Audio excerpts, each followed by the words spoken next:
Long ago, in a valley in Pakistan, a farmer was plowing his field with 2 oxen when a tiger walked up to him.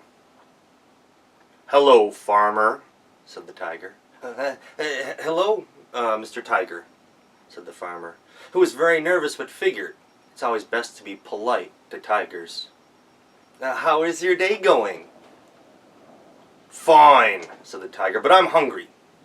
So unyoke your oxen so I can eat them for dinner." "Oh, Mr. Tiger, you really don't want to eat these oxen. You see, they're old and gristly.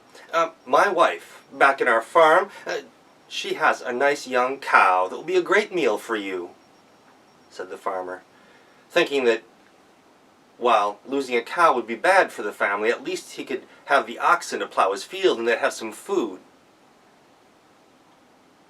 The tiger thought about that for a minute, looked over the old oxen and said, "Okay, but be quick about it." So the farmer took the oxen and walked as fast as he could without looking like he was walking quickly back to the farmhouse. When his wife saw him there, she said, "What are you doing? You're home early." And the farmer told his wife about the problem. "What? You're going to give a tiger my cow? Where will we get milk for our children? How can I cook without butter?" "Well, if we don't get rid of this tiger, we won't have any food to eat, and he might eat us as well," said the farmer. "No, there's got to be another way," said his wife. The wife thought for a while and said, "Okay, here's what you should do.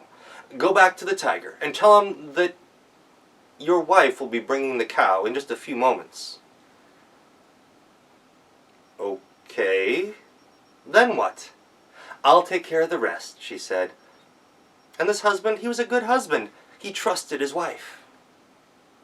So even though he was nervous and didn't want to go back to the tiger empty-handed, he slowly walked down the path right up to his field. When the tiger saw him, he said, "Where's the cow?" "Oh, it'll be here in just a moment, Mr. Tiger. My wife had to get it from the far field. She'll be here in just a moment."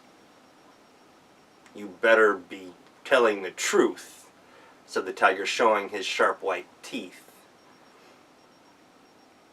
Well, in the meantime, the wife, she went and saddled their pony, changed into men's clothes, and wrapped a great big turban around her head so she looked very tall. She got the longest carving knife from the kitchen and slid it into her belt like it was a small sword. And she rode the horse down a different path and arrived at the other side of the field. She yelled out, "Farmer, have you seen any tigers around here? I had 3 tigers for breakfast yesterday and I'm hungry. I want to eat another one right now. Hey, is that a tiger over there at the edge of your field?" And the tiger looked around and saw the man on horseback with the turban. He saw that great knife that the hunter held and thought, "Uh-oh, I better get out of here." And he turned and ran off into the woods. He knocked over a jackal that was standing there watching. Tiger, what do you think you're doing? Why are you running away? Didn't you see that hunter? He's trying to eat tigers for breakfast. I can't be around where he is." Laughed the jackal. "That's not a hunter at all. It's the farmer's wife dressed up in a turban and men's clothes." "Are you sure?" said the tiger. "Of course I'm sure. I've seen them here for so many days and weeks. I know what they look like. That's certainly not a tiger hunter. Besides, whoever heard of a hunter eating 3 tigers for breakfast?" "Well, I don't know, but I don't want to be the first time it happens," said Tiger. "How about we'll go out together? I'll go out right next to you, just to prove that I'm right." "Okay," said Tiger, "but what happens if you get scared and run away?" "Oh, no problem. All we gotta do is tie our tails together. That way I can't run. It proves that I'm telling you the truth." He thought about that for a minute. "What's in it for you?" said Tiger. "Well, you know, if you eat the oxen or eat that cow, then there'll be some bones left over for me to gnaw on. So it's in my best interest to make sure you get dinner." It seemed to make sense to Tiger. So they tied their tails together, and the two of them went walking out of the forest and into the field. There in the middle of the field, the farmer and his wife were laughing about the trick they just played on the tiger when they saw Tiger and Jackal coming out.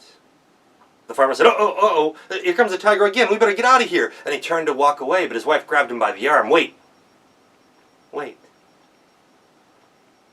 As soon as they were close enough, the farmer's wife called out, "Good job, Jackal.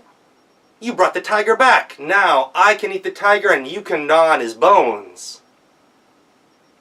Well, those words frightened the tiger so much he turned and took off, running at a sprint, and that Jackal was dragging behind him, bamming and knocking off every rock and tree as Tiger ran back and forth and as fast as he could through the woods. Jackal kept on screaming and telling the tiger to stop, but that screaming just made the tiger even more nervous. And by the time he stopped running, he was miles from the farm. And that Jackal was just a little smear of fur hanging on the end of his tail.